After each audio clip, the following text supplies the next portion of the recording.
I hear you loud and clear. Yes, I know y'all want to see some Superflex drafts. Now, we're not going to get into Superflex draft right away. Now, we did get in a Best Ball Mania draft yesterday and then a Superflex draft directly after. I think we're probably going to do the same thing. I mean, just in case y'all haven't had a shot to see, they did launch the Chihuahua Butt Superflex. So it's just same thing as the Chihuahua, which they previously had. $4 buy-in, $250,000 prize pool. First place, $25,000. Second place, $15,000. I really like this flattened payout structure, but the main difference is you have that super flex spot where you can start that extra quarterback. So we're going to get into that afterwards, but hell, let's get into a Best Ball Mania right now. I mean, this is the Big Daddy. This is what we are looking for. $25 buy-in, $15 million prize pool, $3 million for first. Y'all know I went to the Friends Lake House this past weekend, and now I'm convinced that I need $3 million so I can buy my own lake house and my own boat. So we are winning this tournament. I'll tell you that much, but thank you so much for everybody coming out and hanging out with us today. Really, really appreciate y'all, and going to be super excited to get this going at pick 5. Hell yes. Hell yes. Adam says, how many more Chihuahuas are you doing? I mean, I would say depends on how many likes we're hitting on this live stream, my friend. If you want a ton of Chihuahua drafts after this one, I'd say go down there, drop a like on this stream. And of course, just in case you don't know what's going on here, just in case somehow, some way you're not already on Underdog, these drafts are on Underdog Fantasy. It's the same place where we were looking at the pick'em lines earlier today. So yeah, the same website that we were looking at those player props on are these high stakes best ball drafts. We draft here every single day. Since it's best ball, there's no time commitment at all during the season. So I drafted over 700 teams and won $150,000 last year, won 2 high stakes tournaments. And you can sign up, get in a draft with us. Like I said, we're going to do this every single day on the stream. I'm not going to miss a single one. If you use promo code FLOCK, there will match your first deposit dollar for dollar up to $100. Plus, you'll get my 2023 fantasy football rankings as well as a free trial to flockfantasy.com with promo code FLOCK. But CPW out here at pick 7 with us. Matt, pick 4, steals Tyreek Hill. Scorp says, you are at the 5 spot, so we know you're taking Diggs. Yes, sir. You know I will go ahead, take Stephon Diggs at 5. Most likely look at Josh Allen back on the way back around at 3. Yeah, I know a lot of people don't like pick 5. We'll make it work. We'll make it work. I don't hate our teams at 5. We just have to get a little unique. Lek West Gaming says, Mason, I saw you at the lake last weekend. How?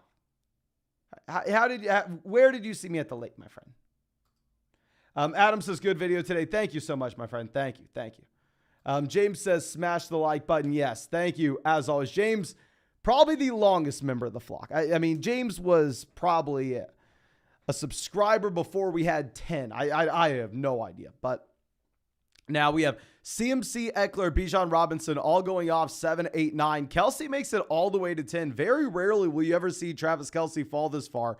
I mean, hell, if Kelsey makes it to 10, I'll go ahead. I'll take Travis Kelsey there. I'll be happy about that. Be happy.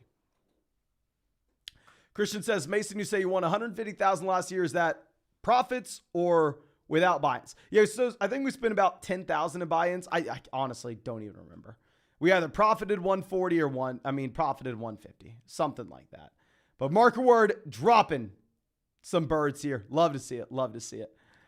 And we have CeeDee Lamb, Garrett Wilson off. And yeah, just in case y'all don't know, we went through and got a ton of those custom emojis for everybody that's a YouTube member. So yeah, if you're a YouTube member, I would go and check out all the emojis that y'all have now. I think we have some pretty good ones in there. We have some more coming out very soon. I told y'all we had them in the works, and you better believe we did. But Garrett Wilson, Lamb go off at 11, 12. Nick Chubb all the way at 13. This is about the earliest I've seen Nick Chubb in quite some time, right? I mean, I don't know the last time we saw Nick Chubb go pick 13. I mean, this is ahead of Devontae Adams. I'm assuming Top Dog goes, oh no, they go Amon-Ra St. Brown here. So yeah, you have the team at 10 starting off Kelsey, Devontae Adams. That is just beautiful. That is beautiful. Okay. Now, Waddle goes pick 16. Let's swing this around, try to figure out what we are going to be looking at. Generally, there are a lot of teams that we start Stephon Diggs, Jonathan Taylor, Stephon Diggs, Saquon Barkley. We'll see if it happens here. Patty Goat on the clock. They took A.J. Brown at pick 6. They go to Devonta Smith. I know that probably we should grab our wide receivers early, right? We should maybe go ahead and just take T. Higgins. I'm sorry, I'm stupid. I'm sorry that my monkey brain will not allow me to take T. Higgins over Saquon Barkley. I see Saquon Barkley at 20, where he checks the boxes that we are looking for, where we are able to identify league-winning running backs historically with their opportunity as a pass catcher, their opportunity as a rusher in terms of the market share numbers of their offense, as well as them being in the prime age range that we look for. Saquon Barkley checked every single one of those boxes. Saquon Barkley, in my mind, looks like he can be a league-winning running back this next season, and I'll be very happy to take Saquon Barkley there at 20. Andrew coming out with a big-time donation. Thank you so much, my friend. Says, how do you say best ball rankings translate to redraft? Would you recommend to follow to a T or tweak things? It's a 12-team full PPR, 1 quarterback, 2 running back, 2 wide receiver, 2 flex. I pick it 6, which is a tough spot. Okay, so big thing is, right, if you are looking at these best ball drafts and trying to go through and switch it over to your casual redraft league and the adjustments that you need to be making, I've talked about this before, but I am very confident, and I mean extremely confident in saying that Underdog ADP will be significantly better than any ADP that you have if you're drafting on ESPN, Yahoo, Sleeper, whatever it is. It's simple, and the reason why, and that reason being, yeah, we'll just take Josh Allen. Let's not overthink it. That reason being that there are more drafts on Underdog than pretty much anywhere, especially more drafts that have real money attached to them. So I would really stick to a T pretty much. I mean, with small tweaks, right? To the Underdog ADP if you're looking at the same positions. So if you're looking at this ADP, you should probably draft Lamar before Burrow, probably look at Burrow before Fields, et cetera, et cetera, et cetera. And I'd say the same thing when it comes to running backs. But if you're looking at the overall ADP, how you have to transition from best ball to your casual redraft league, is it simple? You essentially just move wide receivers down. That's all I would say. You move wide receivers down. But now Patty Goat comes through and gets the double stack with Jalen Hurts, A.J. Brown, Devonta Smith. Yeah, super interesting. I don't think this happens very often, right? I mean, just in general, there will be A.J. Brown, Jalen Hurts teams in Best Ball Mania, but a lot of those teams would have taken A.J. Brown like near the end of the first and taken Jalen Hurts at the beginning of the second. So, Tosh says, what if it's a league with 3 wide receivers and a flex? I would look at the ADP of the draft platform that you were going to be on and ask yourself, can I find wide receiver values that I like in rounds 7, 8, and 9? If you think you can find wide receiver values that you like in rounds 7, 8, and 9, which I'm sure if you're in a casual redraft league, you can, I think you have to slide the wide receivers down in comparison to these Underdog leagues. Because the reason why I feel like I have to take a wide receiver in round 1 in these Underdog drafts is once we get to rounds, say, 7, 8, 9, these are the wide receivers we're looking at. And I don't want to take Elijah Moore over James Conner. I don't want to take Bateman, Zay Flowers, Michael Thomas, Cortland Sutton over Javonte Williams. I don't want to take Jameson over James Cook. So I'd say, yeah, look at the ADP of the platform that you will be drafting on. Ask yourself if you think you can find wide receiver value later on. And if you can, I'd still probably say slide your wide receivers down in comparison to these Underdog best ball drafts. Now, Mikkel coming out says, I'm in a 12-team redraft full PPR, 1 quarterback, 2 running back, 2 wide receiver, and a flex. I'm pick 10. Does it make sense to aim for Eckler/Bijan with the top wide receiver or Wilson and Olave? Yeah, this is a great example, right? So if you're pick 10 in a 12-team redraft league, there's no reason for you to go like Garrett Wilson and Chris Olave at pick 1 and 2. Like, honestly, if this is your exact format, I would be looking at an elite level tight end, and I'd be looking at running back. If Kelsey were to make it to you at pick 10 in this format in particular, right on the screen, I am slamming Travis Kelsey there as an elite tight end, gives you a significant advantage over the rest of the field, and you can find wide receiver values later on. If a player like Travis Kelsey doesn't make it to you, Yeah, I'm fine double tapping the running back position. At pick 10, I'd be fine going Eckler, Bijan Robinson. I'd be fine going Bijan Robinson, Saquon Barkley, Austin Eckler, Jonathan Taylor. So yeah, I mean, that's a good example. Good example. Okay. So now we have Drake London going pick 40. Travis Etienne off the board, maybe saving us from ourselves. Because, if I had the opportunity, I would have gone ahead and I would have taken Travis Etienne at pick 44. Okay, Jahmyr Gibbs goes 42.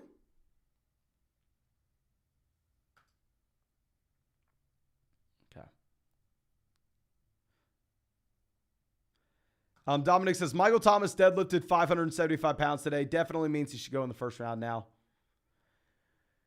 He was on, the weights were on a platform. It was a trap bar. So honestly, I'm pretty sure, not now, but back when I was on the powerlifting team, I probably could have done the same.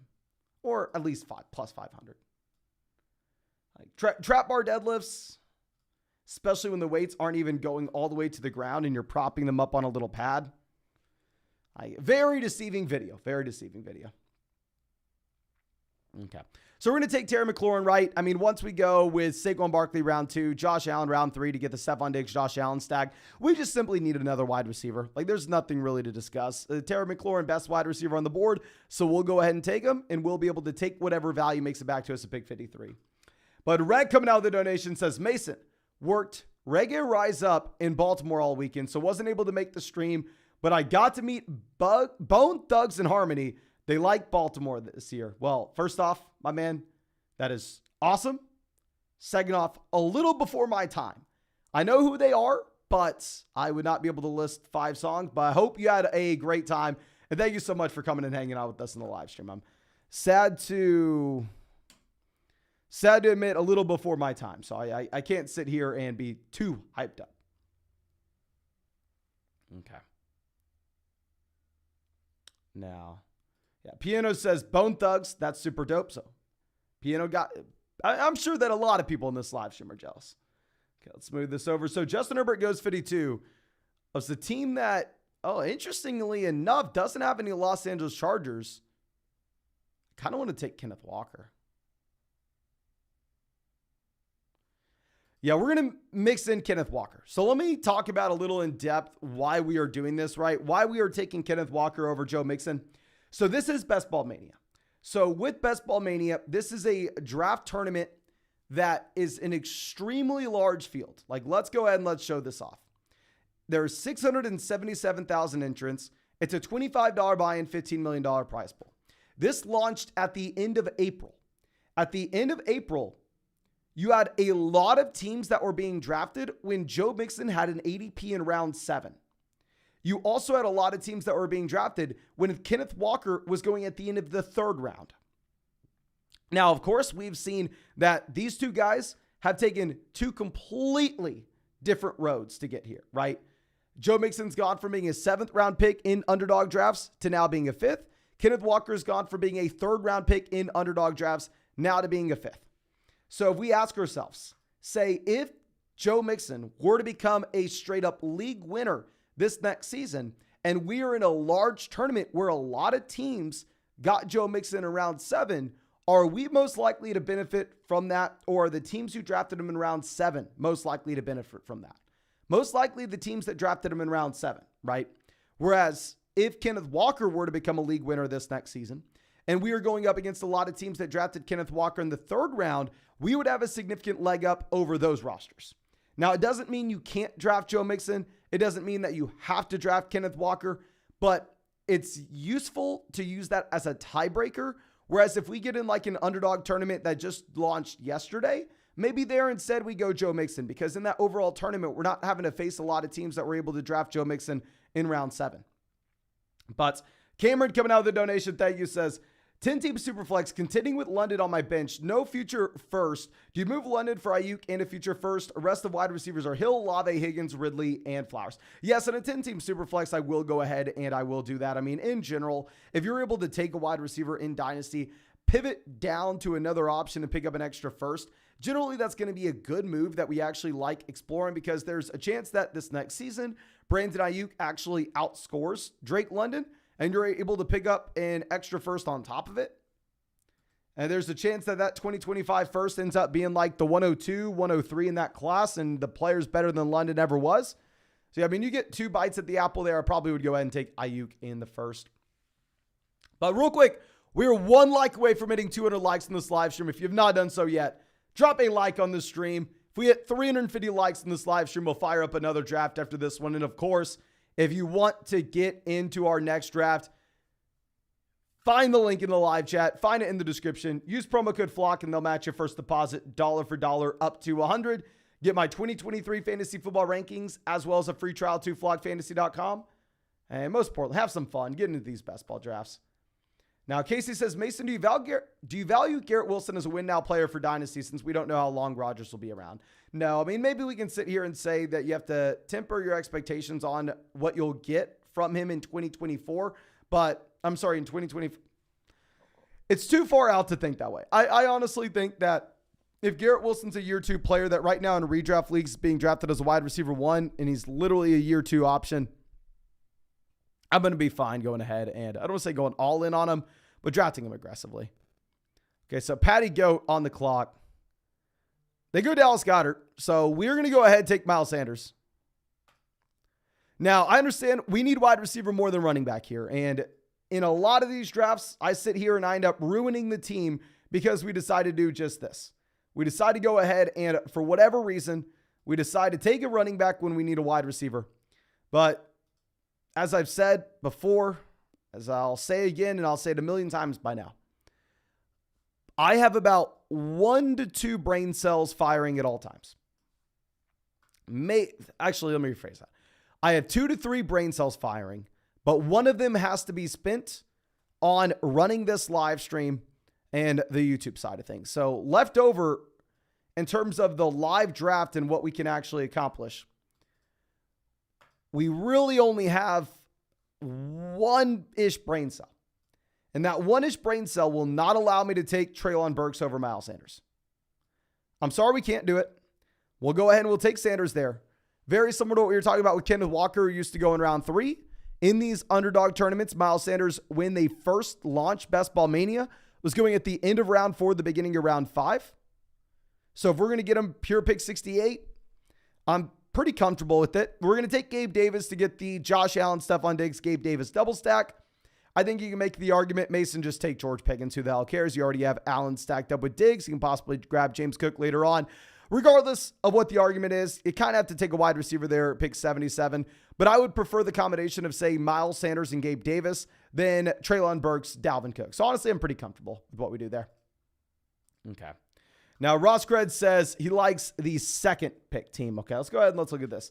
So Chase, Higgins, Jacobs, then Burrow there at pick 47. Mike Williams, pick 50. Yeah, great value on Mike. Yeah, I really like that team. I'm right there with you, my friend. I really like that team at 2. The team at 1's interesting as well, getting the DJ Moore, Justin Fields stack at the 4-5 turn.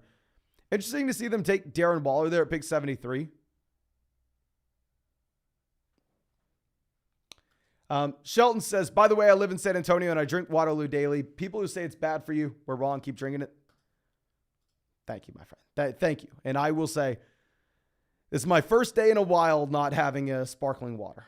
We discovered LaCroix about a month ago, and ever since, I've been adventurous with my sparkling waters. We went from LaCroix because they were on sale at Costco, then Spindrift because they were on sale at Costco, and then Waterloo because there were no sales, and Waterloo was the cheapest one. And I'll say probably I don't know. I think Waterloo and LaCroix were better than Spindrift, but I've heard that Spindrift's supposed to be the healthiest one for you. So take that for what you will. But yeah, I don't know. I feel like, Mo says polar seltzers to go. I saw some polar seltzers at the lake this weekend. Maybe I guess I'll need to try them. Now, and I will say, since we've started live streaming every single day, I'm never a big drinker at all. Like at most I'll go out and with friends and drink like one night a month. So it's not like a big deal for me to just say we're not drinking anymore. It's not too much of a change. But whenever we go to live streaming every single night, like how we've started now, we've live streamed every single night since April. I do pretty much have to say, okay, well, I'm done drinking until 2024. So done drinking until 2024, and obviously at the lake with a bunch of friends, so everybody else is drinking. And it's pretty nice to have like a LaCroix there. Like, you know what I mean? So when everybody's like pounding seltzers, you can just drink 10 LaCroix. You're feeling hydrated. You still get something tasty. It's pretty good. Pretty good. Okay. Now we have Zay Flowers off the board there, 92. Evan Ingram, Javonte Williams. So in general, I mean, Javonte Williams, definitely a running back that I'd rather have than the wide receivers in this range. But, I mean, I don't know, right? I feel like we kind of have to mix it up. We're going to get a running back that we like on the way back around at 101. So wide receivers available at the 101, just literally non-existent, where maybe we can get a running back. That's fine. Dube says, been sober for 3.5 years now. You got it. That's one of the reasons I love sparkling. It was actually really nice. Just like hang out at the lake and just drink sparkling waters. It was nice. Okay. Now, Jameson Williams off the board there at 97. Okay. So the interesting thing is, like, if James Cook falls, right, and we already have the Josh Allen double stack, how inclined are we to actually take James Cook?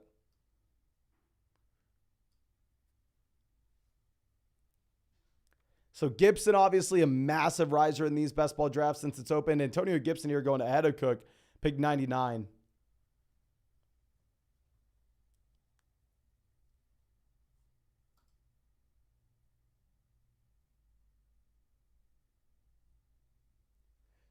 Tesla says, man, everything is bad for you. 3M company just got fined $10 billion for spilling forever chemicals in 3 major U.S. Oh my God, you don't need to tell me that, my friend. You don't need to tell me that. We're going to go ahead and we're going to take James Cook. I guess we are all in on the Buffalo Bills offense here. I mean, this is the team that if somehow Buffalo turns into, say, well, what was the year Peyton Manning broke every record? Was it 2014? 2014 Denver Broncos turns into the 2018 Kansas City Chiefs. If Josh Allen could finally take a massive, massive step forward into the best player in the NFL, and then this team may win $3 million. Dean says it was 2013, not 2014. Dominic says 2014, 2015. I don't know. Y'all get the point. Y'all get the point. Okay. So let's move this down. And once we take Gabe Davis, James Cook, Stephon Diggs, Josh Allen, considering the fact that we do have to have such a high spike week potential to actually win that $3 million in week 17, I am done drafting Buffalo Bills now. I mean, if someone falls to us at like a tremendous value, we'll go ahead and take them. But it does get to a tipping point where we have 4 of these guys on our roster already. Like going ahead and taking a 5th, what does it really accomplish in terms of stacking and building and correlation? Probably just, I don't want to say limits our week-to-week ceiling, but it's not like 5 guys are going to be in the winning lineup, right? So, yeah. Not too incentivized at this point to go ahead and grab another Buffalo Bill. Unless, like, if Dalton Kincaid falls 30 picks past ADP, then I definitely reserve the right to change my mind here, ladies and gentlemen. Okay.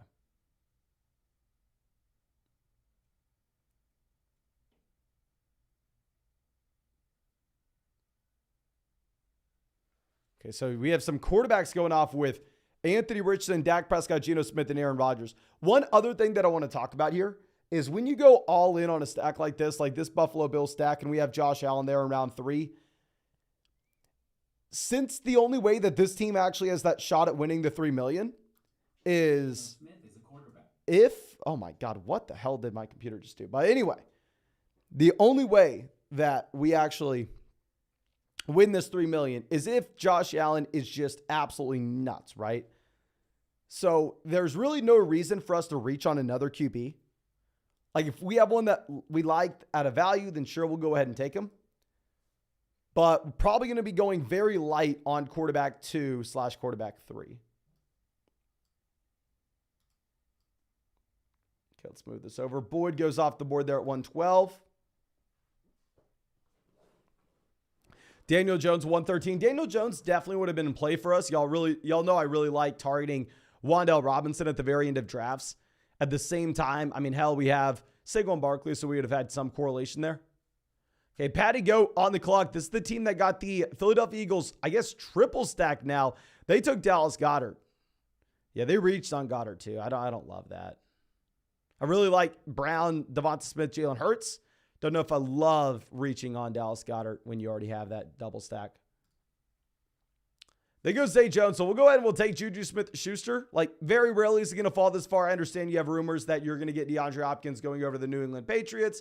Blah, blah, blah. That's very much a possibility. But at the end of the day, I mean, we are going ahead. We are trying to just draft some guys that we're getting at a value that fit a roster construction that we need. We need a wide receiver here. I mean, so far, wide receiver, we have Stephon Diggs, Terry McLaurin, Gabe Davis, Zay Flowers, Juju Smith-Schuster. Quarterback, we have Josh Allen, obviously stacked up with a bunch of different guys. And then running back, we have Saquon Barkley, Kenneth Walker, Miles Sanders, James Cook. We're only going to draft one more RB. I actually would prefer Brian Robinson over Juju Smith-Schuster in a vacuum. But the primary issue is if we take Brian Robinson here at pick 116, really does pigeonhole us where later on in the draft, even if we find a running back value that we absolutely love, we can't go in that direction just because we'd already be overweight on the position. Okay, so let's swing this back around. I've noticed Rashad Penny falling a considerable amount as of late. I feel like we get lucky to have Juju Smith-Schuster make it back to us at 116. I feel honestly really lucky that happens. MLB The Pitcher goes Khalil Herbert, pick 122, is their running back 5. Honestly, looks like a flock team. Go ahead, grab a couple wide receivers out the gate, and then by the time we get to round 11, you have more running backs than wide receivers.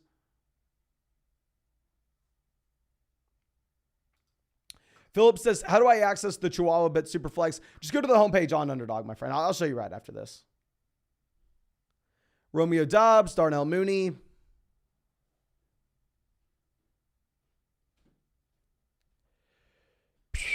We'll take Penny. Who cares? We'll take Rashad Penny, 125. Falls 9 picks past ADP. We're going to be done drafting running backs at this point. Let me show off this team. And then also, if you want to get in the Chihuahua Bet Superflex, go to the homepage of Underdog. For whatever reason, the Chihuahua Bet Superflex isn't showing up for me whenever I click on NFL and just look at like the NFL drafts and tournaments. But the Chihuahua Bet Superflex is there at the homepage. So like you have to get past like the MLB drafts and blah, blah, blah. I think they just launched the FedEx Cup playoff best ball, like for golf. I mean, I have no idea who's drafted PGA, but I mean, yeah. So if you want to get in a Superflex draft, it's right there. We'll get in one right after this, my friend. Okay.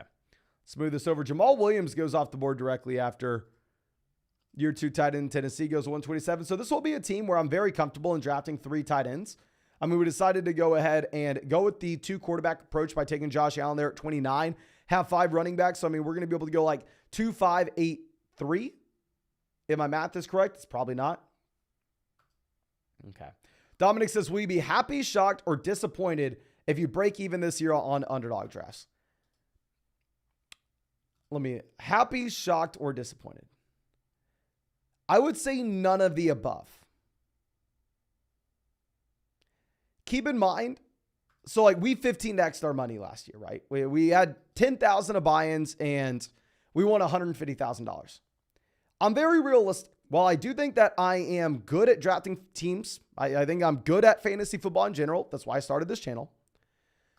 It's not like I'm the best fantasy football player of all time. It's not like I understand that, right?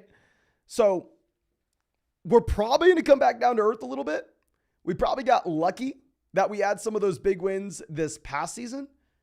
And even if, say, we were to go through and draft another $10,000 of teams this next year, right? Even if we were to lose 100% of that, we'd have to do that for 14 years in a row for us to then all of a sudden not be profitable. So baseline expectation is that we are probably near break even. And I don't think we'd be shocked. I don't think we'd be disappointed. I wouldn't necessarily be happy with it. It would just kind of be neutral, right? But on the opposite end of the spectrum, say we were to go out there and we were to lose everything. We enter in $10,000 worth of drafts and we only get like $500 back. I would be very, very, very disappointed with that outcome. Now, if we were to win another 150,000, I don't know. And keep in mind, this is coming from the only person who's ever won multiple high stakes tournaments on Underdog. You've had some people that were able to win a big one once, but I'm like the only person who's been able to go through and win multiple high stakes tournaments. And even I know that you can't win every year, right? My main goal is to have some fun with this and hopefully win. But okay, Colin coming out says, "Hey Mason, I'm here at the 2 pick. Really appreciate the early compliments, but honestly, I've been struggling with my decisions later on in the drafts. Any advice?" No, thank you so much, my man. Yeah, like I was saying, I do think that this is very similar to a team that I would find myself drafting quite often, right? You grab the wide receivers out the gate here. You take your anchor running back in round 3. You get the double stack there with Burrow, Chase, Higgins, and then you grab some wide receiver value with Mike Williams at the beginning of round 5. I love Dameon Pierce round 6. Love Kyle Pitts round 7. Zach Sarp, I like this team. I don't necessarily think that there's anything bad about it. I'd say once you go Pitts, Higbee, it's like an interesting spot in that you're like, okay, I probably only take 2 tight ends, but if one makes it to us at a crazy value in around like 17, maybe we pull the trigger and go with another one. So I really like your team with what you've been doing all the way, my man. I would probably go, actually no, Rashee Rice went right before you. I was going to say I'd probably go Rice over Thielen, but you didn't have the shot to go Rice there. I think you're crushing it, my friend. Okay. Now let's move this over to Derek Carr, not really in play for us, right? Running back's not in play.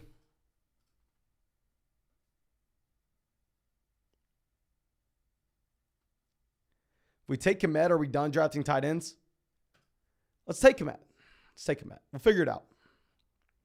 To be honest with you, I don't know what the right pick is here. I know we can't really go Derek Carr. It would make no sense. KJ Osborne's not that exciting for me to draft here.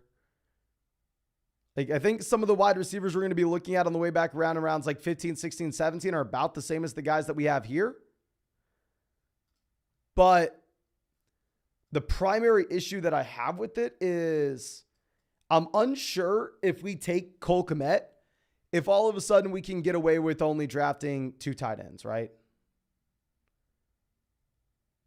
Like if we go Schultz, Kmet, y'all know I was talking previously about us taking 3 tight ends. Does this change now?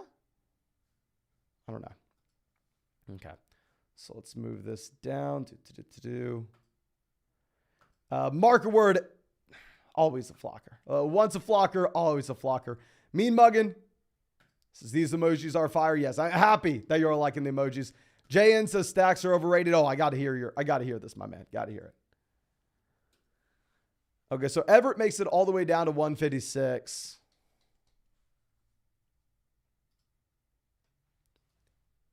Jerome Ford goes, good for us to see running backs off the board, right? That's the main thing we're looking at.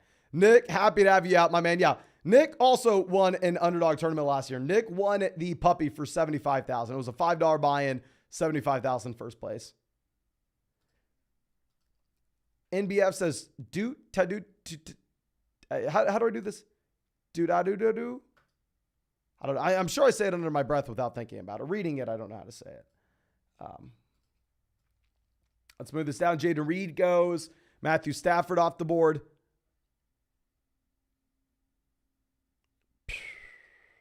I know who we want. I don't know if he's going to make it to us. 1 pick away from it happening.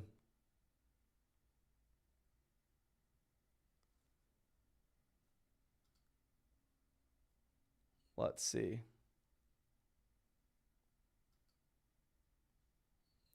Patty go on the clock. What are they doing? They have Hurts, Derek Carr. They go Shaheed. So we're going to take Tyquan Thornton. The reason I wanted Thornton here is because we have Juju Smith-Schuster. We can kind of set ourselves up with that double stack of going ahead and taking Juju Smith-Schuster, Tyquan Thornton, and then maybe Mac Jones at the end of this. We'll see. But Primetime KG says Chihuahua after this. Yeah, so we'll go ahead and we'll fire up a Superflex Chihuahua if you are wanting. If we hit 350 likes on the live stream. So make sure you go down there, drop a like on the stream. If we hit 350, we'll fire up that next draft. And of course, if you are somehow not already on Underdog Fantasy, the same spot where we were showing you all those player props earlier on. I mean, I know y'all had to have seen these by now. I mean, we made an entire video talking about my favorite ones. Yeah, same spot where they have all these massive tournaments. And when you sign up with promo code FLOCK, they're going to match your first deposit dollar for dollar up to $100. You will get our 2023 fantasy football rankings and a free trial to flockfantasy.com as well. Adam says that Bills-Pats Week 17 game better be a shootout. So our only hope for this team, my friend. Our only hope. Okay. Now let's smooth this over. Kenny Pickett, not really in play.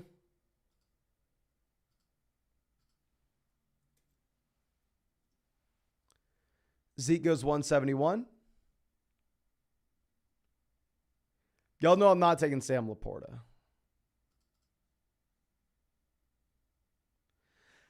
I don't know if we can take Jawan Johnson. I'm sure Patty Goat behind us is possibly thinking about it with Derek Carr.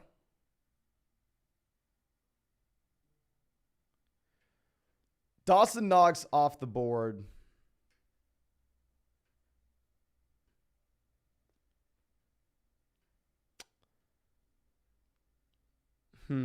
F it. Let's go Jawan Johnson, right? We'll figure it out. Thing with taking an extra tight end, I mean, obviously they don't have the same week-to-week ceiling as what you're going to see with wide receivers. But, I mean, hell, they can be used in the flex spot, right? So, I don't know if it's the right thing to do. Maybe we shouldn't take another tight end when we are already sitting with Dalton Schultz as well as Cole Kmet. Maybe we should go ahead and try to get a consolidated bet on what we have with possibly the Houston Texans passing offense by going through and taking John Mechie to pair up with Dalton Schultz. Maybe that's something we could have looked at done, but I don't know. Okay. Dube says, are all the underdog draft super flex? That would explain why every quarterback's gone. No, the reason every quarterback's gone is because you don't submit your starting lineup each and every week. So with best ball, the best starting lineup is going to be submitted for you at the end of every week, right? So say I take Josh Allen and Mac Jones with this team, or say someone goes through and takes a Derek Carr, Jalen Hurts. And then all of a sudden, Josh Allen, for whatever reason, just has a trash game, right? It's week 4. Josh Allen goes out there and he only throws for 1 passing touchdown and 200 yards, and he just doesn't really have a great game. But then all of a sudden, Mac Jones comes from nowhere if Mac Jones is our second quarterback, and Mac Jones drops 4 passing touchdowns and 300 passing yards. Of course, crazy hypothetical. But then all of a sudden, Mac Jones actually slides into our starting lineup over Josh Allen. So that's the reason why you're going to go ahead and do something like take 3 tight ends, right? So with these 3 tight ends between Dalton Schultz, Cole Kmet, Jawan Johnson, I'm not having to pick between the 3, which we are starting on a week-to-week basis. It's how you're able to draft so many teams on Underdog. I mean, if I had to submit my starting lineup each and every week, I'd be horrible. We'll get into a super flex draft after this one, but this is a 1 quarterback draft on Underdog. Okay.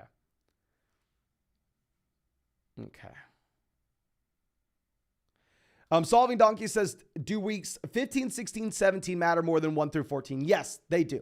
So essentially what's going to happen is in this 12-team league, you are going to advance to the fantasy football playoff tournament if you are a top 2 team in your 12-team league. Now, of course, if you're in a different tournament with a smaller field, maybe if you're a top 4 team in your 12-team league, you'll advance to the fantasy football playoff tournament, which will be in weeks 15, 16, and 17. And then every week is a new round where you're in a new league and the top X amount of teams in that league will advance to the following round. So it's definitely important to try to optimize for weeks 15, 16, 17. The fantasy football playoff tournament is going to be the most important thing. Now, of course, you have to get to the fantasy football playoff in general. But, I mean, I kind of draft with the thought process of okay, how do I have the highest ceiling once I get there? Okay, now we can no longer take tight end. We can no longer take running back. We are exclusively quarterback, wide receiver from here on out. Kenny Pickett off the board, 185. Leonard Fournette goes 186.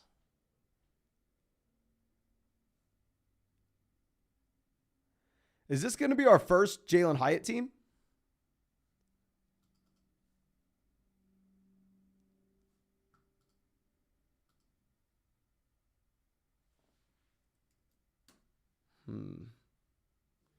Hyatt goes. So we'll go ahead. We'll take Wan'Dale Robinson. I mean, this is a consolidated bet we're making on the New York Giants passing offense, where we have Saquon Barkley, Wan'Dale Robinson here. CJ Stroud goes off 189. Brock Purdy goes 190. So, I mean, a couple different guys that we could be looking at. Sam Howell, Mac Jones, both make sense for us as quarterbacks. Where you have Sam Howell paired up with Terry McLaurin. You have Mac Jones paired up with the combination of both Tyquan Thornton as well as Juju Smith-Schuster. Honestly, we'll take just whichever one of these guys falls to us. And they'll be our second quarterback. But when we're sitting with Josh Allen, James Cook, Stephon Diggs, Gabe Davis, when we have four pieces of this Buffalo Bills offense, we kind of have to assume that if this team's going to be any good, Josh Allen's just going to come out here and absolutely crush it. So I don't necessarily think it's like the most important thing in the world which quarterback we're grabbing. Okay. Now, Musgrave goes 195. Thanks, Obama on the clock. They took Herbert, CJ Stroud as their two guys.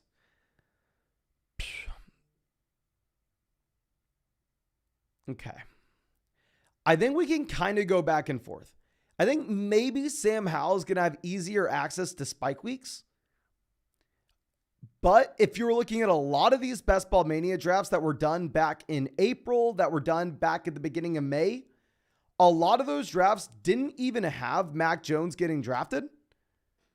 So in general, Mac Jones will be a more rare player to see in your overall tournament, at least in this tournament, than Sam Howell will be. So for that reason, we'll use it as a tiebreaker to go ahead and take Mac Jones. I don't know. I don't know what the right thing is. Honestly, I think we can do a little bit of both, but yeah, I'm fine with what we did there. So let's show off this team. We are going to go ahead and hop into another draft directly after this one. And of course, if you want to get in, it's going to be the Chihuahua Bet Superflex. And we are in here. Let's see how many spots are in this. But Margaret Word says Zeke, Cook, Fournette, Hunt, a lot of sharks in the water. Yes, sir. Yes, sir. Okay. Now let's move this over. We're pick 2. You know what this means? This means I am arguably the luckiest guy on the planet because pick 2 in these drafts, in my mind, you have a significant advantage.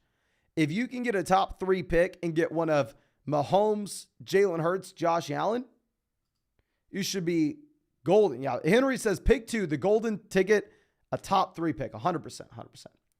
Joey says, Mason, do you still powerlift or no? Okay, I go into this a little bit. So I told y'all that we were going through and had like a competition with a buddy, like a big bet of who could do a Murph faster. I think we did that about a month ago, and I was working my butt off. I was doing like 2 Murphs a day for like a month or 2. And since we did that, and I crushed the guy. I mean, a poor soul. He didn't have a chance. Like, we crushed him. I still go to the gym every day, but every day that I'm at the gym, I just like kind of look around, and it's the first time that I've done this since I started working out in high school. So literally I've been working out for about 10 years, and it's the first time that I've done this ever. When I'm at the gym, I'm like, why the hell am I here? What am I doing? So I've started running just because I need something new. Like, I need something new. But CBW says, how does Team 7 look? I'm so sorry, my friend. Let me go ahead and pull that up. We already bounced from that draft. I'll pull that draft up on my phone. I mean, we need to make another pick very soon anyway. Okay, so yeah, we are back up on the clock. And Chase Claypool goes, so who do we want to take? We'll mix up Joshua Palmer. I like grabbing someone that's not being drafted in every one. But let's go look at Team 7 and the other one. So here you're just going to have quarterbacks going off the board in like the first 6, 7 picks, right? Pretty much what you should expect, kind of standard at this point to see just those quarterbacks. Okay, so you have Tua, Richardson, Lance, running back, CMC, Gibbs, Madison, Deontay Foreman. I really like this team.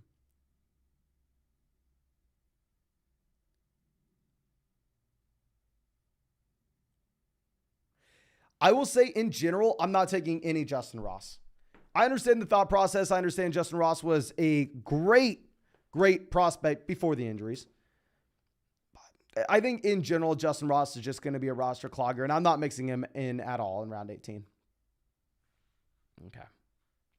Jamie says, I was a powerlifter for 8 years, just retired last year and switched over to cardio-focused workouts, boxing Boxing's a great workout worth trying. Okay, so I would love to try boxing here, but my primary issue is I'm a frail little boy. Okay, look at my little tiny wrist. Went and hit the heavy bag, I don't know when, but a while ago. And I maybe hit it for 30 seconds. And my wrist was killing me. Killing me. So I believe boxing is probably a very fun and a great workout. But I'm not man enough for it, to be honest. Okay. But Daniel Jones goes off at 14. So this is how you're kind of seeing that. I mean, these super flex drafts are wild. Wild compared to the one quarterback leagues. One quarterback leagues, kind of, you know what to expect. But in the super flex draft we did the other day, I believe I was like at pick 6. And this was last night on the live stream. And I got Daniel Jones at pick like 30. Here he goes at 14.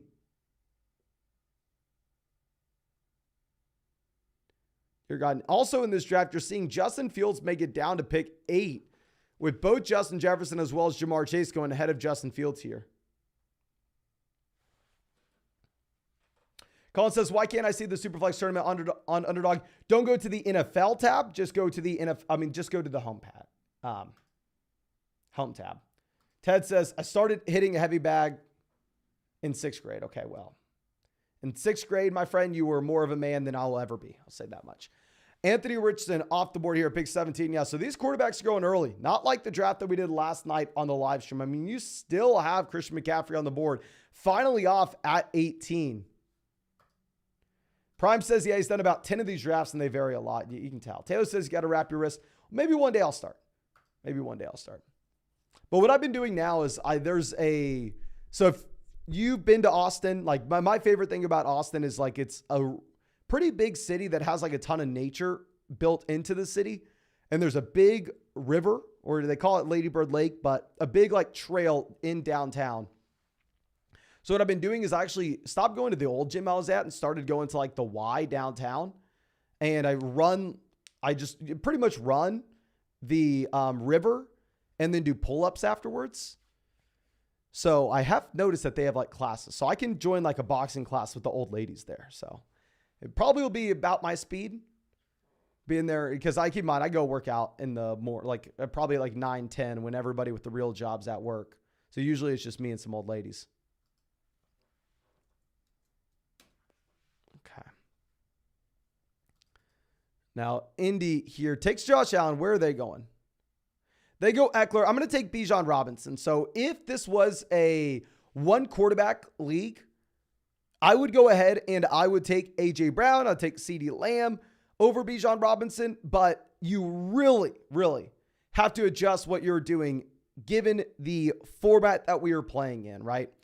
So given the fact that this is not the one quarterback underdog league, where on Underdog, if you were in a one quarterback draft, you are going to be starting 3 to 4 wide receivers and 2 to 3 running backs. Here, it is completely different. Here in super flex drafts, you're going to be starting 2 to 4 running backs and 2 to 4 wide receivers. So if you're in a one quarterback draft on Underdog, you want to be moving wide receivers up dramatically. If you are in a super flex draft on Underdog, you do not need to have the same pressure to move wide receivers up draft boards. That's why you see me here in that super flex draft, go Bijan Robinson over A.J. Brown, and why in the one quarterback draft, we're going to go A.J. Brown over Bijan Robinson. Very important to understand how to change. Nick says wide receiver crazy valued in this format. Yeah, I mean, you got to adjust. Now, Michael says someone's grandma is going to box Mason. How much for the pay-per-view? Yeah, so we're actually going to make it a YouTube member only live stream. So if you're a member of the flock on YouTube, you should have access to me boxing someone's grandma. Now, we have about 500 people here. I think maybe the fairest way to go about this is someone volunteers their grandma. So it can be like the Hunger Games. If you want to volunteer your grandma, step forward and we'll make it happen. Okay. Now we have a bunch of wide receivers off here in the middle of round 3. Okay. Jim says he volunteers. Case says, I volunteer my grandma's tribute. Pretty funny, pretty funny. All right, so you have a team there at pick 10 going ahead and taking 3 quarterbacks out the gate with Trevor Lawrence, Deshaun Watson, and Aaron Rodgers. So interesting. I want to follow that team as we go through because obviously a very different build than what we do. So we're well balanced. I think that's kind of the luxury that you get, right? If you look at those teams that were at the beginning of round 1, where we were able to grab an elite level quarterback with either Mahomes, Jalen Hurts, Josh Allen, you see those teams that are able to get that top 3 quarterback, each and every one of them goes ahead and decides to pass on quarterback at the end of round 2, the beginning of round 3. So I don't know. It's going to be interesting to see how this draft develops. To be honest with you, I don't really know what to expect. And honestly, if you have not done so already, go down there, hit that like button, drop a like on this live stream if you want another draft after this one. And of course, if you want to get in our next draft, we're doing these literally every single day on the live stream. Best ball, so no time commitment at all during the year. It's I drafted 700 teams, won $150,000 last season. And when you sign up with promo code FLOCK, they're going to match your first deposit dollar for dollar up to $100. You will also get our 2023 fantasy football rankings, as well as a free trial to flockfantasy.com. This is also where they have all the pick'em lines that we've already showed a million times. But yeah, so real quick, I know we have a lot of people asking where this draft is. Go to the homepage on Underdog. Best Ball Mania is the 1 quarterback draft. Chihuahua is a super flex draft. The Dalmatian 2 is a 1 quarterback draft. And SFB Satellite's a 1 quarterback draft. Okay, so let's move this over.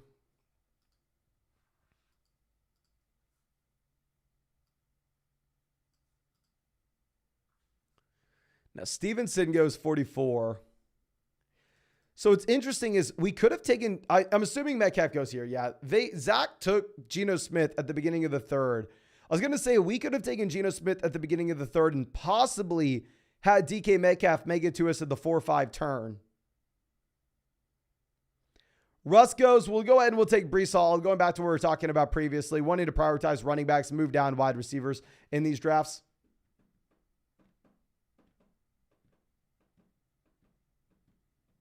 Okay, Ridley goes 48. Harris goes 49. What quarterbacks can we be looking at with our next picks? We're going to be in the beginning of the 70s. Maybe Pickett, maybe Kyler, maybe Young. Is Love much better than those guys? I don't know. We're going to push the envelope. We're going to try something new. Let's sit back. Let's let other people make decisions for us. Let's just take the guys sitting at the top of ADP and let's see what happens because I really don't know what to expect. Kind of punting here. I'm also interested to see this team at 7 that decides to go ahead and pass on quarterback through the first 3 rounds. I mean, first 4 rounds, I apologize. And right now sitting at wide receiver with Chase Adams and sitting at running back with CMC Jacobs. So I don't know. Let's see. Demonstration says your drafts are so fun to watch and helps me get through the offseason without being bored. No, thank you so much, my friend, for coming and hanging out with us in the live chat. I really, really appreciate you. Okay. So Stafford goes pick 54. NBF says running backs, wide receivers, and tight ends can go in the super flex spot, right? If they score more than quarterbacks. Yes. So in your super flex slot, you can have a running back, you can have a wide receiver, you can have a tight end presumably going in there. You kind of want to assume that it's going to be a quarterback, right? Just given the fact that quarterbacks outscore those other positions generally. But yeah, I mean, that team there at pick 7 decides to pass on quarterback yet again to take Joe Mixon there at pick 55. So maybe this is going to lead to like a cascading effect of just quarterbacks falling in this draft. And obviously when we only have 1 quarterback through the first 5 rounds, it's kind of what I'm selfishly hoping for. Okay. Michael coming out with a donation. Thank you. Says, as a long-time mother flocker, just wanted to say thanks for all you do for us, man. You built such a great community. Can't wait to see you hit 200,000. Thank you so much, my man. And I need to keep on reminding myself that you're Sky, dude. I need to keep on reminding myself. But yeah, thank you for being a member of the flock for so damn long now. And yeah, I mean, I'm excited to hit 200,000 subscribers as well. And Jim says, did Michael use Mason's photo? Looks like it. Michael dyed his hair a little more brown, but stole our flow. Now, Go says, are you going to wait a few weeks before doing a stream on Rivals higher or lower? So we covered the Rivals player props actually with the video that we dropped today, my friend. So we talked about, I believe, our favorite 5, 6, I don't know how many player props, but we talked about our favorite rival lines in the video today. Now, Kenny Pickett goes pick 59. Kenny Pickett was someone that we were going to be looking at 71 based off ADP. Clearly, he does not fall. Maybe we should have known better. Nick says 200,000 means the 24-hour stream as well. Yeah, so just in case everybody knows, I know we have not been advertising it too much just because I'm a little bit afraid of it. But if we hit 200,000 subscribers on the channel before the season starts, we will do another 24-hour live stream. Last year, the goal was if we had 100,000 subscribers on the channel before the season starts, we were going to do a 24-hour live stream. We hit that. We did the 24-hour stream. It destroyed me mentally, physically. I mean, I lost my voice for a while. But we will run it back. We will do another 24-hour live stream of drafting underdog teams if we hit 200,000 subs before the season starts. I'm assuming everybody here is already subscribed. So I just say if you want to help us hit 200,000 subscribers, just make sure you're remembering to drop likes on our videos and live streams. And preferably, you watch a lot of the videos and live streams and watch them for a very long time to help us in the YouTube algorithm. But that's a much bigger ask than just simply dropping a like. Now let's move this down. So I want to point out, I mean, you've just had some crazy things going in this draft. Like even like the order that these guys are going in comparison to what you're seeing with one quarterback leagues. Okay, Indy here is yet to take a wide receiver. They're sticking with Allen, Russ, Love at quarterback, Eckler, Chubb, running back. So no wide receivers through the first 5 rounds. Obviously, this is something that would just be a catastrophe if you're in a one quarterback underdog draft. Here, you could possibly make it work. He goes Mike Williams. So we're going to take TJ Hawkinson as our tight end. Very interesting to see TJ Hawkinson going after George Kittle. Here, you would never see that happen in a one quarterback league. In theory, there shouldn't be a difference between a one quarterback underdog draft and a super flex on how you value TJ Hawkinson versus George Kittle. And we'll go ahead and we'll take Aaron Jones. I mean, there are really no quarterbacks that are interesting in this range, right? I mean, the best quarterback available right now, according to ADP, is actually a backup quarterback. So don't necessarily know if we want to go down that road. So let's keep on pushing the envelope. Let's see what happens. Let's take Aaron Jones at 74. Why the hell not? Okay.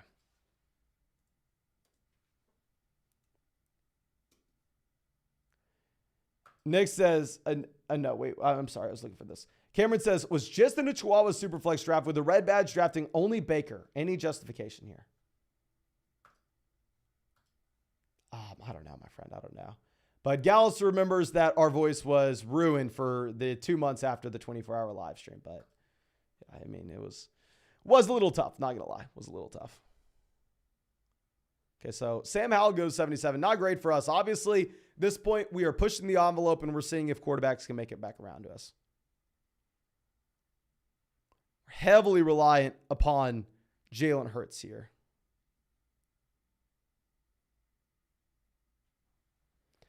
Pittman goes 79. Jackson Smith and Jigba all the way down to pick 80. I like our team, right? I'm not going to sit here and say it's great right now. We're definitely going to need some quarterback values making it to us.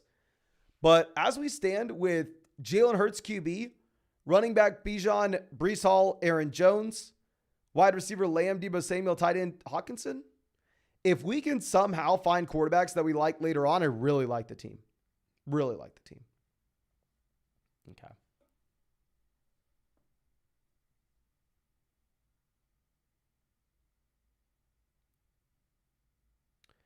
Racer says, could a story ever top Purdy's if he goes to win a bunch like Brady, since he was the absolute last pick in the draft and all, though I guess undrafted guys get signed all the time. Well, here's something that like I've kind of came around with and feel like needs to be said more. I think to compare anybody, especially early on in their career, to Tom Brady, to compare anybody early on in, say, their NBA career to like LeBron James, you just can't do it. Like even Mahomes, like I understand a lot of people want to say that Mahomes is the best quarterback ever. Mahomes is the best NFL. I don't even think you should compare Mahomes to Tom Brady at this point. You know? So,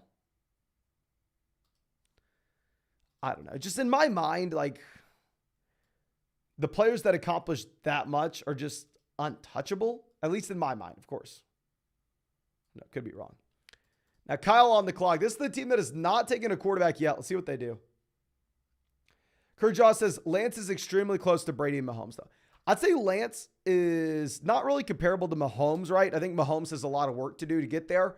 You could definitely like compare Brady to Mahomes. I mean, you could definitely compare Brady to Lance, though. If you wanted to do that, I'm not going to argue with you.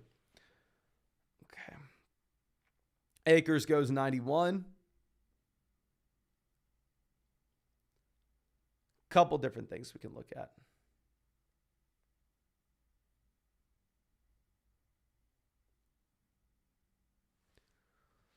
So the teams before us both have 3 quarterbacks. So I'm assuming that we're going to get a quarterback following.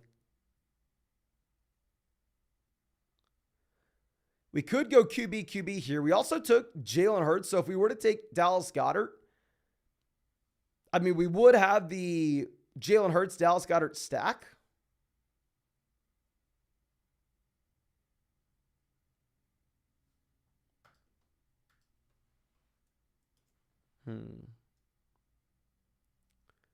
Let's move this. What is Indy doing?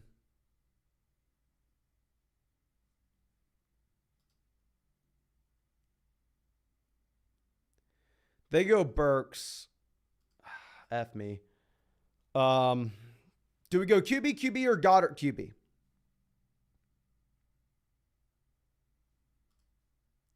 We're going to go Goddard QB.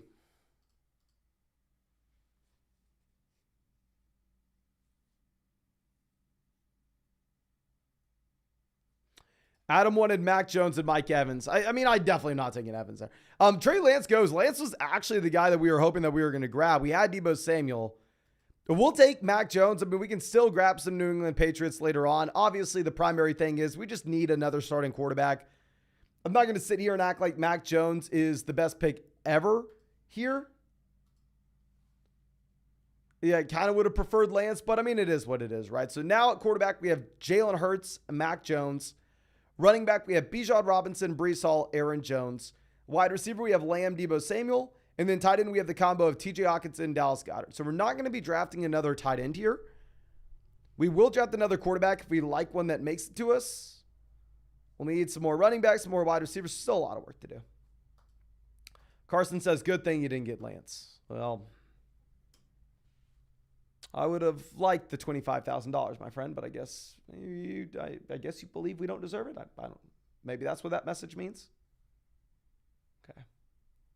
Dominic says, we've all been at that point in the draft where we say F me. I feel like I'm in that draft every single day. Am I the only one? Please let me know if you think I'm wrong with this. And this is why I was saying, like, yeah, I know I am the only person who's won multiple high-stakes tournaments on Underdog. Yes, technically speaking, if you look at our advance rates, if you look at our large sample last year, I'd say we were the best drafter on Underdog Fantasy in 2022, and I don't even know if it was remotely close. But am I the only person who thinks that drafting this season is just so much harder than it was last year?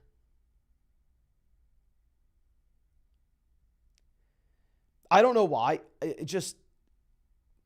I feel like there are way more drafts that I'm in, and I'm just going, oh my gosh, I don't know what to do here. I don't know what to do here. I don't know what to do here. I don't know what to do here. I don't remember last year that being the case. Of course, maybe I'm wrong, but I remember last year it kind of being clear, cut, and dry. Like we kind of knew what to do in the majority of them. But Out Loopy agrees with us. Michael says 100%. Dominic says yes. I think people are getting better at drafting.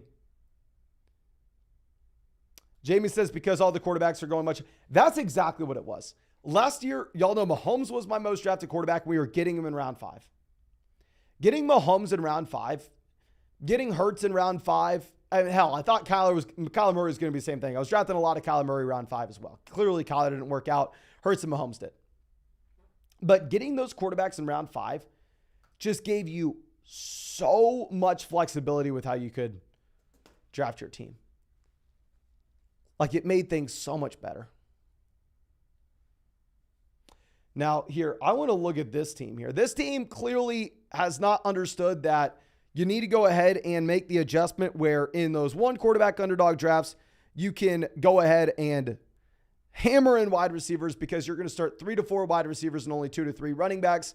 But here, like I said, you're going to start 2 to 4 wide receivers and 2 to 4 running backs. Here they go: Kupp, Devonta Smith, T. Higgins, Deontay Johnson, Tyler Lockett, Quentin Johnston before they their first RB. So in general, I'd say probably not a good spot to see that team going that many wide receivers out the gate. I am assuming they don't really understand how they should be adjusting given the tournament, but okay. Let's move this over. Zay Flowers goes. Michael Thomas off 116. Rashad Bateman off the board.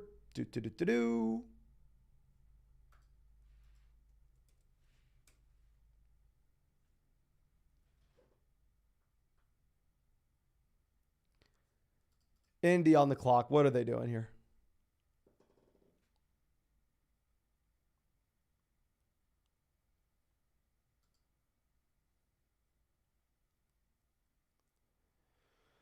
Okay, please give us. Okay, thank God we're going to get Baker Mayfield. We're going to get a third starting quarterback in here. I think that actually saves the team. That's what makes this team work. We don't really have any stacks, to be honest. I mean, Mac Jones right now, we don't have paired up with anybody. We can still be looking at Juju Smith-Schuster. We can still be looking at Tyquan Thornton later on. We can look at, no, we can't look at Gesicki. Never mind. Baker Mayfield, we don't have him stacked with anybody. And Baker Mayfield, you have no potential stacks. We'll take Jameson Williams, wide receiver 3, right? I mean, at the end of the day, we are just looking for spike weeks here. This is a tournament where it's going to be a 20-round draft, so I think that the first 6 weeks getting zeros from Jameson Williams won't hurt as much. But you're actually really excited to get Baker Mayfield at that pick. I mean, just specifically with this team, right?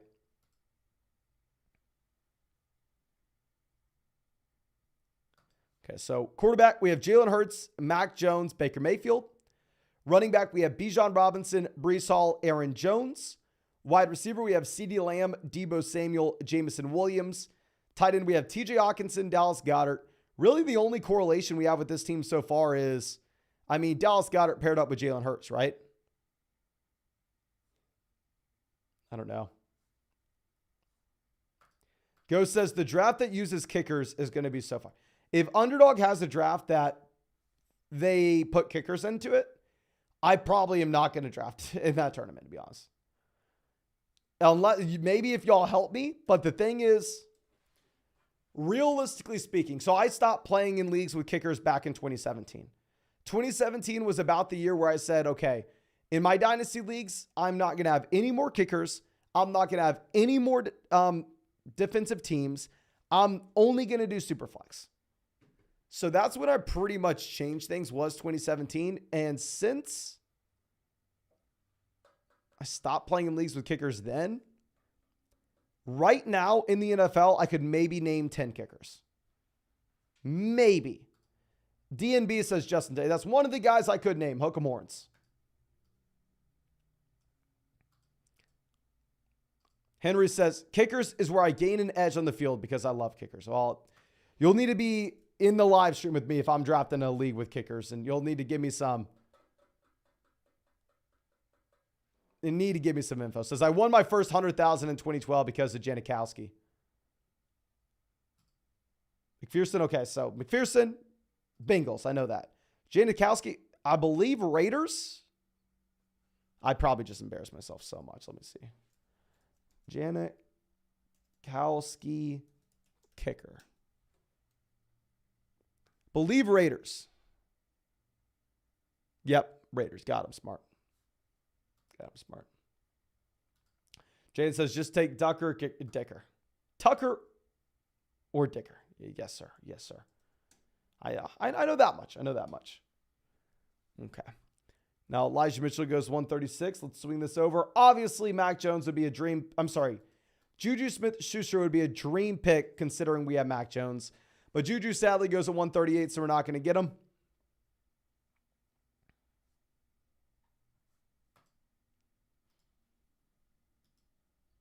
Okay.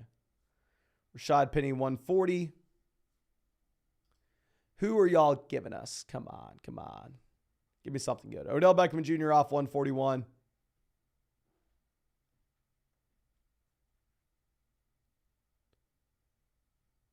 So quarterbacks, yeah, Brissett, Will Levis, Mike White, Kyle Trask, Colt McCoy, Sam Darnold, Taylor Heineke.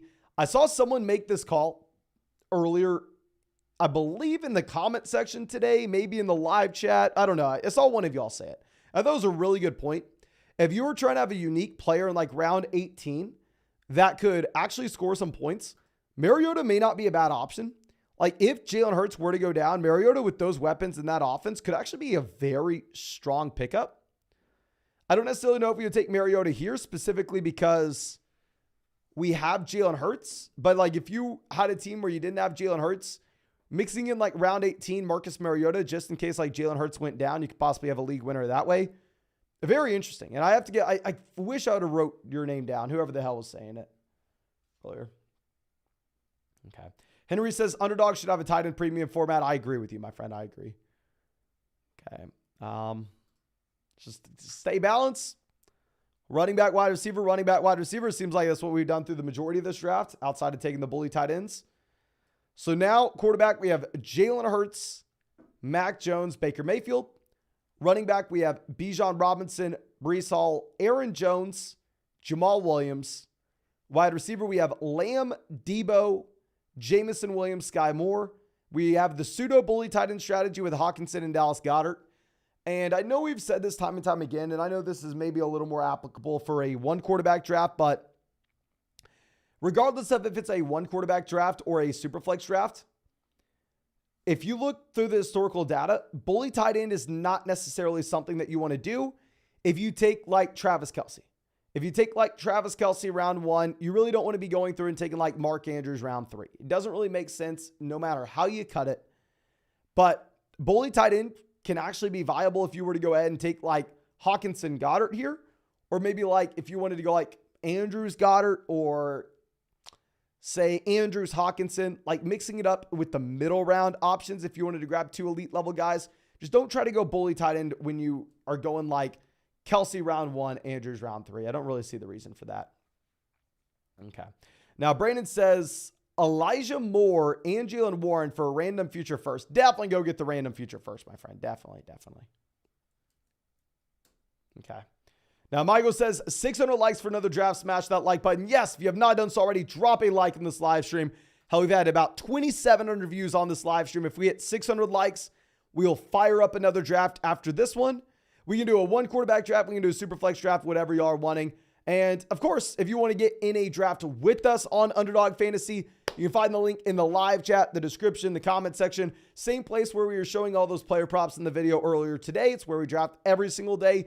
And if you sign up with promo code FLOCK, they're going to match your first deposit dollar for dollar up 200, plus get my 2023 fantasy football rankings and a free trial to flockfantasy.com. But Sir Fozzie out here, happy to see my man saying, super flex, please. I got you. Okay.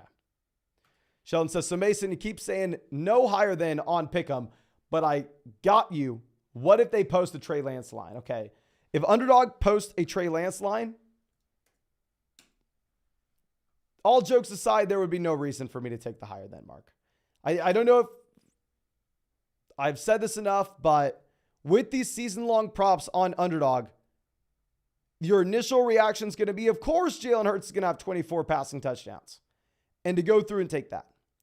In general, I would highly advise you staying away from the higher thans. I would look for your favorite lines to take the lower than marks. Because if a player were to go through and a player were to miss a month, miss a couple of weeks, or hell, hopefully not, but miss the entire, like just the injury concerns that you could have, or like an injury to, if you take a wide receiver and an injury to a starting quarterback, it's so easy for the player to not get there when you think that they would, that I'm specifically only taking the fewer than marks on those lines. Okay. Sheldon says, I know LOL just had that. Yeah, I know you know, my friend. I was just making sure that if anybody else was watching out here, that we were very clear with them as well. Okay, so I think we're probably just running back wide receiver here. Maybe you can make an argument to go Brissett if you really think Jacoby Brissett can be a starter in Washington. I don't know. I'm probably not going to go Brissett. Lewis says, that happened to me when King Henry went down for the season. Yeah, see. That's why I would just recommend staying away from the higher than marks entirely. Okay. Indy on the clock. Let's see what they decide to do. They have no tight end, so maybe they actually go ahead and take a tight end like Everett here.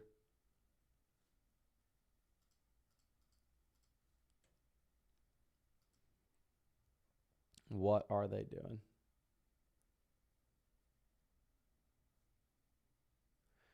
They go Dawson Knox. So we're going to take Adam Thielen. Not going to think too much about it. Adam Thielen here will be our wide receiver 5 with Lamb, Debo, Jameson, Sky Moore leading the way. Gerald Everett, Marquez Valdez-Scantling off the board. And we're going to go ahead and take Tyquan Thornton to get a stack up with Mac Jones. I understand that we reach on Tyquan Thornton just a bit, but I mean, we have no Mac Jones correlation, so I feel like it's a decent thing to do. It's not like we're reaching rounds. We're reaching 4 picks on him. But yeah, so far, quarterback, we are sitting with Hurts, Mac Jones, Baker Mayfield. Running back, Bijan Robinson, Breece Hall, Aaron Jones. Wide receiver, CeeDee Lamb, Deebo Samuel, Jameson Williams, Sky Moore, Adam Thielen, Tyquan Thornton. Tight end, Dallas Goedert, TJ Hawkinson. So I like the team. Okay. Devin says, do you ever get nervous not getting some dudes in drafts? Like, as in I would be targeting a certain player and they wouldn't fall to us? Is that what the question is?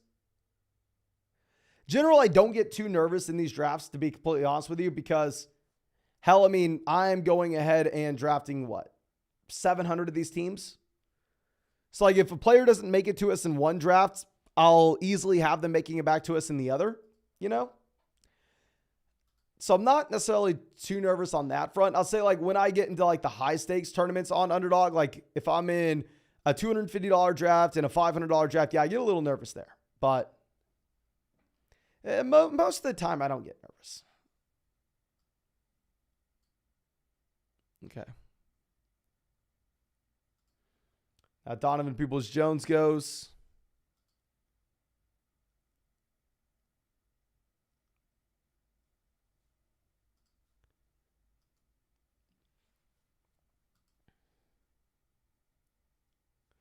But Weston coming out with a donation. Thank you so much. My friend says, hey, Mason, you helped me win my league this past year. I have the first pick in a Happy BR 12-team league. What is the value difference between Kupp, Jefferson? Huge Kupp fan. All right. Well, thank you so much, my man, for coming out. And to be honest with you, even if you're a big Kupp fan, I would say it's going to be difficult to get away from Jefferson there. Now, Kupp, back-to-back seasons, actually has the wide receiver 1 from a per-game perspective, but now you have Jefferson stepping into his prime. I mean, you have Justin Jefferson going into year 4. And on the other end of the spectrum, you have Cooper Kupp going into age 30. You also have a little uncertainty with Stafford, where we kind of are confident that we know who Kirk Cousins is this next season. You have Vegas sportsbooks telling us the Rams are probably going to be pretty bad, whereas the Vikings will be decent. So based off the age concerns, based off the offensive concerns, based off the overall team concerns, I think you kind of have to go ahead and take Justin Jefferson over Cooper Kupp. Like, if you wanted to say, Mason, I'm a massive fan of Cooper Kupp, I'm going to take Cooper Kupp over Tyreek Hill. Sure, go ahead and do it. You know, like, that's why we make those tier lists, right? So those tier lists are used to say, like, I would strongly recommend everybody to take Jefferson, Chase 1 or 2.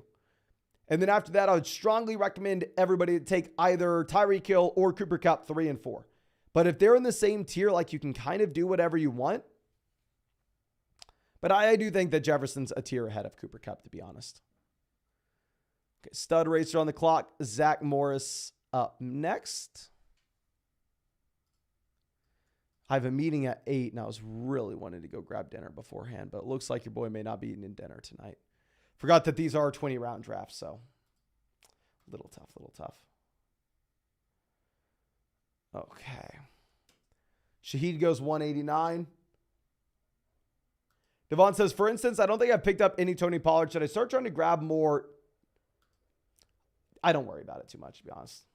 Like, I grab the guys that I like if they make it to us. If they don't, it is what it is.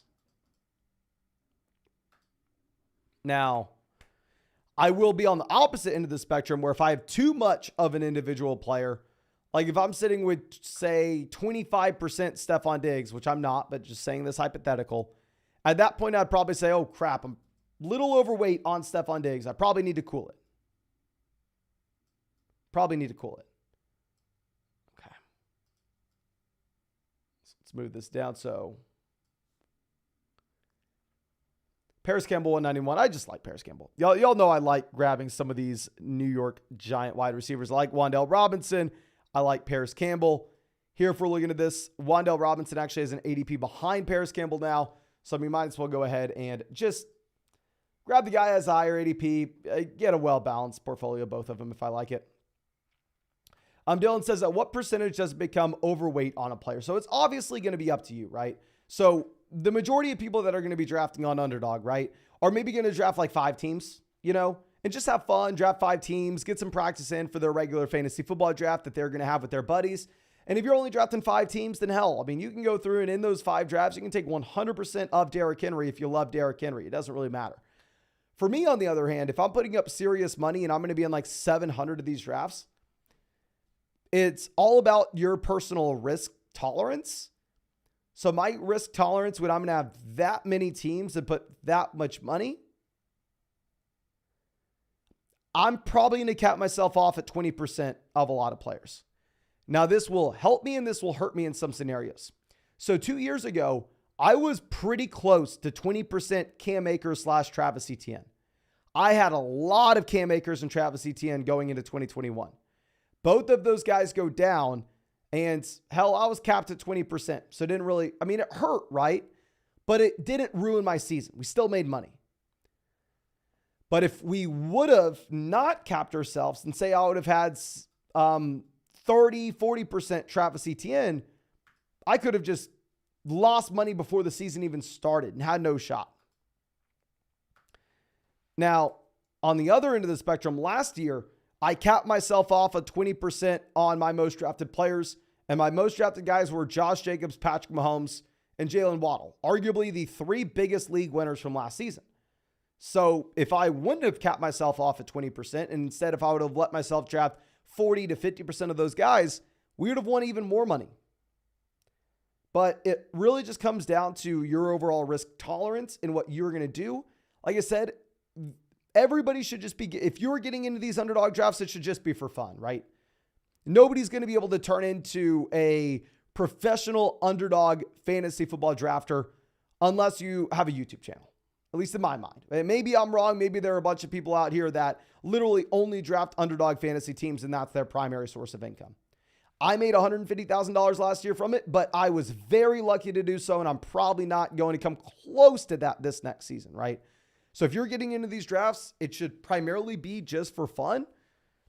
And it really just comes down to how many you're getting in, what kind of risk are you taking. So it's very dependent on, it's very dependent. Taylor says, if you only draft 20 or less teams, are you as concerned about your draft percentage? No, that's what I was saying here, my friend. Okay. Now let's swing this over.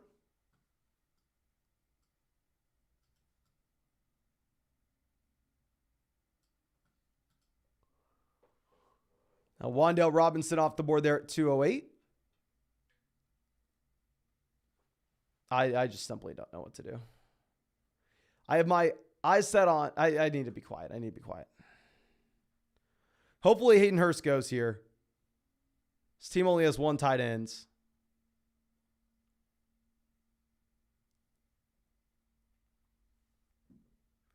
Okay, Likely and Hayden Hurst both go. Great for us, right? When we're sitting with Hawkinson and Goddard, I'm not really concerned with grabbing another tight end.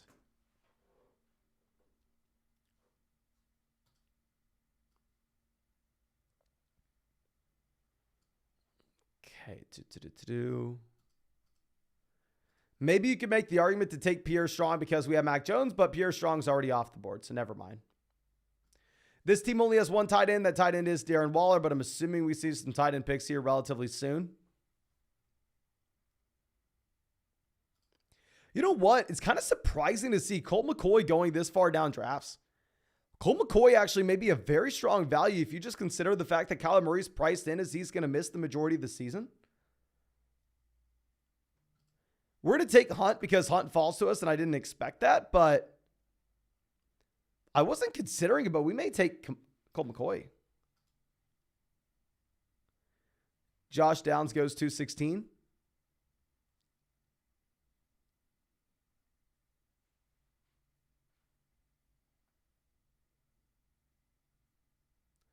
Do we have any business drafting McCoy? I think so, right? I don't know. Oh, let's see what happens.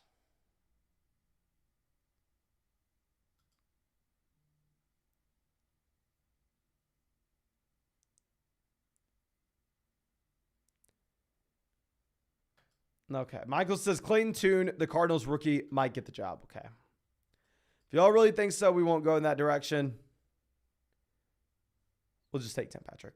And we really have no shot at 600 likes in this live stream, so I'm sorry. I'm going to not show y'all my 20th round pick. I have a meeting at 8, so I have about 35 minutes if I want to be able to go grab dinner before that meeting, and I would like to eat preferably, so I'm probably going to go ahead and do that right now. But no worries. We'll definitely be live tomorrow if you want to go ahead and hop into a draft with us tomorrow, or if you want to hop in a draft tonight by yourself in one of the public draft lobbies, or if you want to go check out any of these pick'em lines, you can find them all on Underdog Fantasy. On Underdog Fantasy, when you sign up with promo code FLOCK with the link in the live chat description or comment section, they'll match your first deposit dollar for dollar up to $100.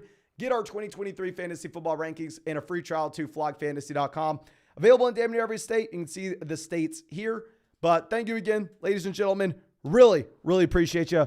Really hope that we get to see you with the live stream tomorrow night as well. And yeah, have a great night.